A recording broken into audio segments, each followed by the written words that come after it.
which were the challenges or which you felt you could not really complete, and now looking back, you feel that more could have been done? If you can, let's mention one. I was posted as an officer on special duty for bottling liquor by the NTR government in the mid-1980s, because NTR was aghast at what people were drinking adulterated liquor, and many families lost lives and livelihoods. So he decided that the solution is to set up ARIC bottling plants. ARIC is what we call liquor in Andhra. ARIC bottling plants in every state district of the state. And I was appointed as officer on special duty for implementing that project. My first reaction was, why me?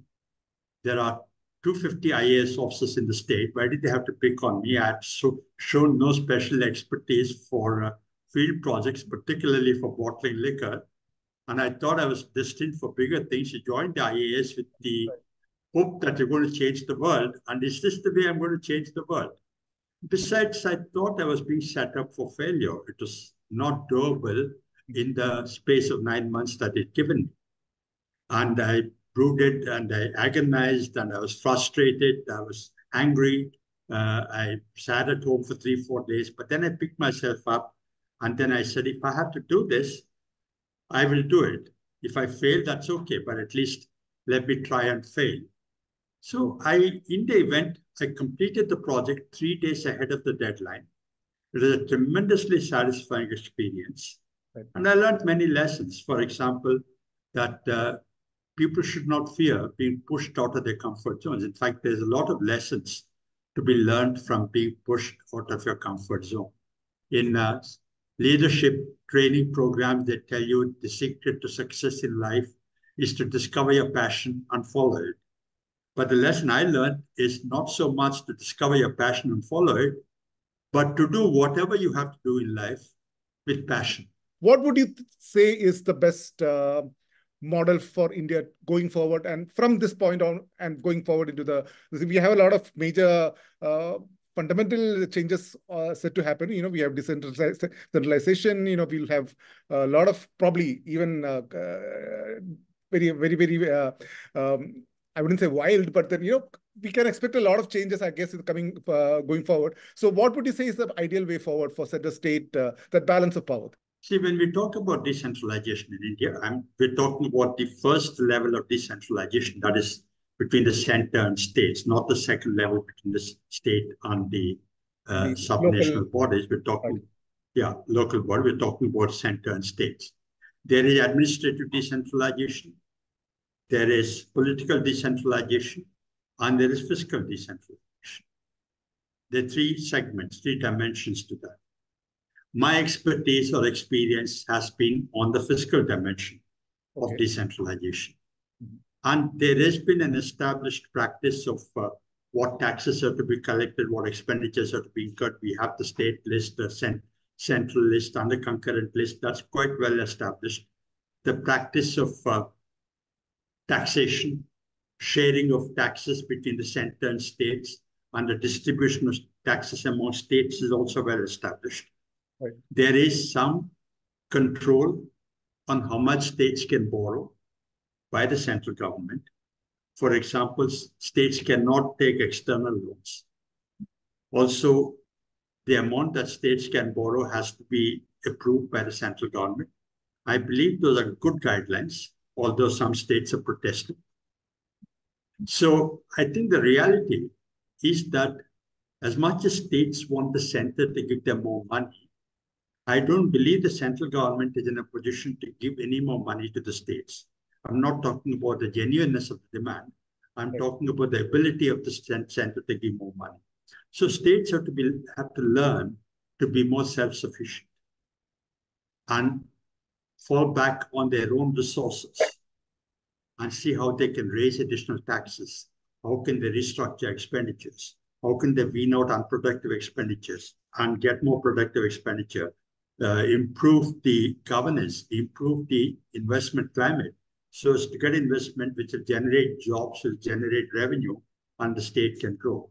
So that's the route along which states have to go, rather than asking for more central transfers, as much as that might be a legitimate demand, that is not going to be a practical possibility. we've had major reforms like GST, which seem to be like reversing the whole trend in a way? Or would you say that's, I mean, obviously everybody agrees that it's been a great reform, but there have been complaints about it also, because states have kind of complained that, the whole transfer is delayed, or, we're not getting our due, we don't have that independence anymore.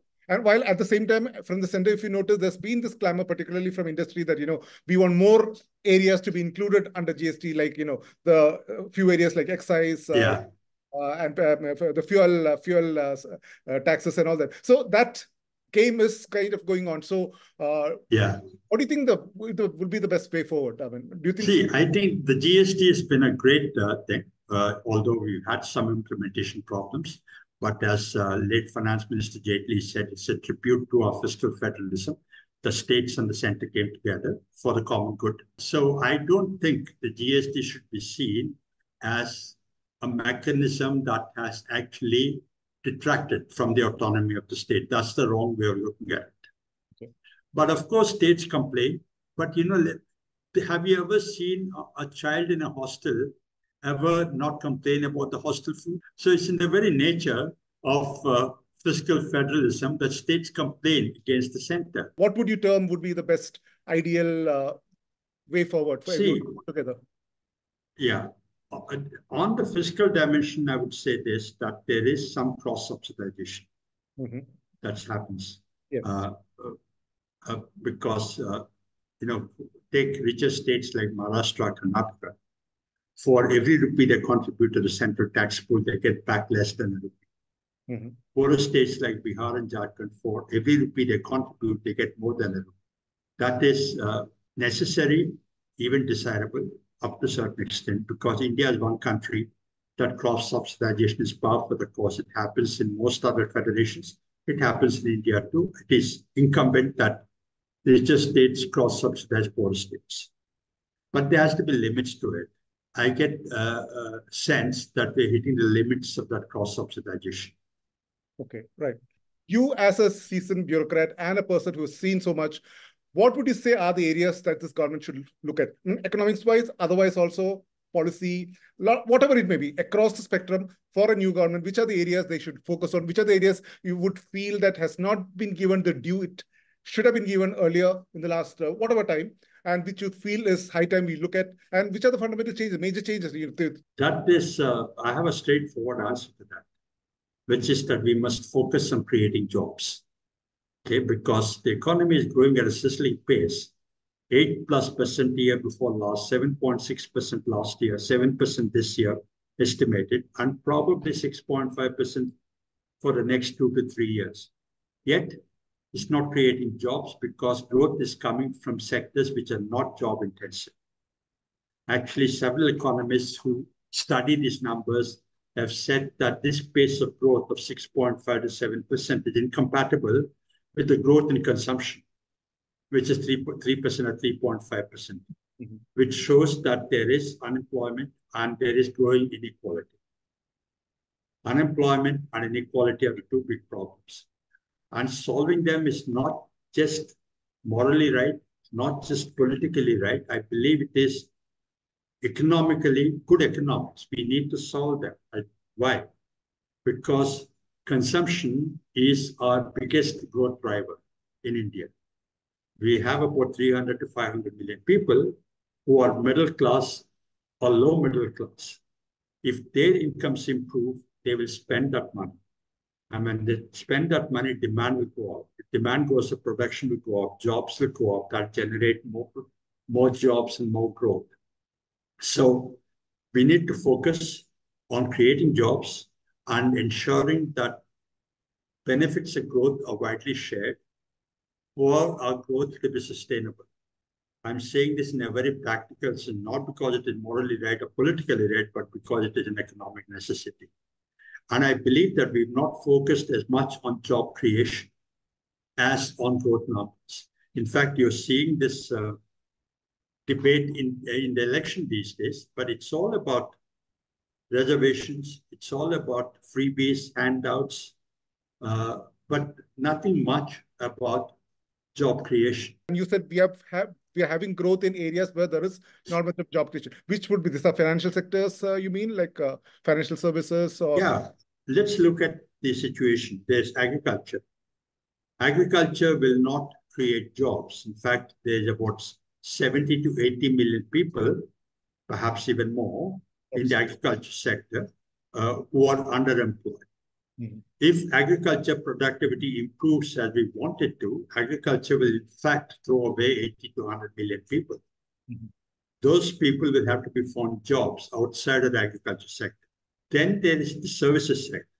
People think that the services sector is very job intensive, but that view is shaped by the experience of Bangalore, Hyderabad, Pune, and Noida, the software. But if you actually dig deeper, you'll find that the software has just created about 7 to 8 million jobs in a workforce of 1 billion.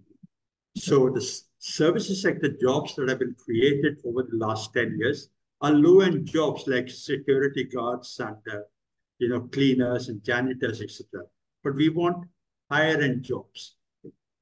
So if agriculture and services are not the solution, at any rate in the immediate future, we have to fall back on manufacturing. Right.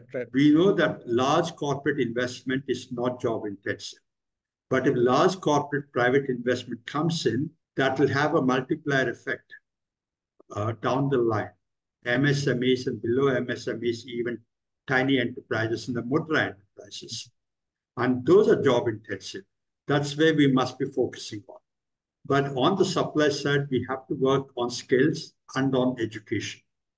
I told you about the labor that agriculture will throw out, or 80 to 100 million people. Right. They're going to be at best semi-skilled, and they cannot be absorbed in the manufacturing sector right away. You need to skill them. And it cannot be an elaborate skilling process. You've got to make them job ready. So I think we've got to attack the jobs problem from both the demand side and the supply side.